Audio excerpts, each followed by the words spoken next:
Menjadi korban dari praktik mafia tanah mungkin seperti mimpi buruk yang enggan dirasakan oleh kebanyakan orang. Mafia tanah adalah individu, kelompok, dan atau badan hukum yang melakukan tindakan secara terencana, terstruktur, dan atau terorganisasi untuk memperoleh hak atas tanah dengan cara melakukan tindak pidana. Salah satu faktor penyebab maraknya praktik mafia tanah dikarenakan semakin bertambahnya jumlah penduduk, sementara ketersediaan tanah semakin terbatas. Kondisi inilah yang mendorong tanah memiliki nilai ekonomi yang relatif tinggi dan menjadi salah satu objek perebutan.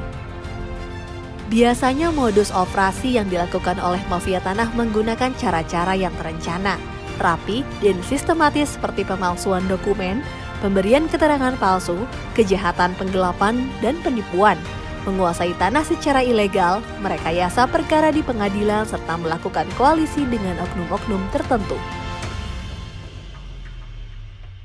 Penguasaan atau perampasan tanah secara ilegal inilah yang seringkali memicu terjadinya konflik atau sengketa pertanahan yang menimbulkan banyak sekali kerugian, seperti tidak terwujudnya kepastian hukum dan keadilan bagi masyarakat, menghambat pembangunan karena investor enggan berinvestasi, hingga berkurangnya kepercayaan masyarakat terhadap negara.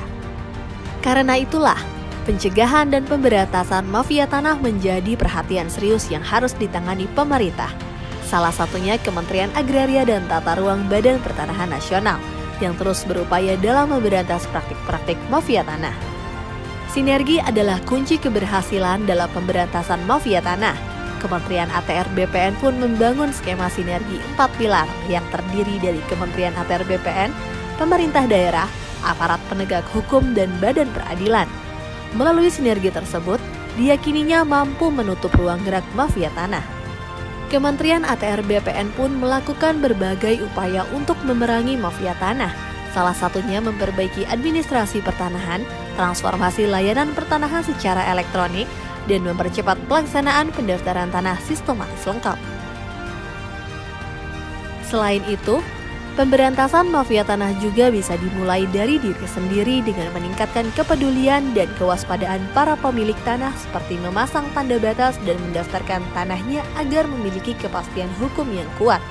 Dengan begitu, mafia tanah tidak dapat berkutik lagi. Apabila ada mafia tanah mengganggu, kita gebuk sama-sama.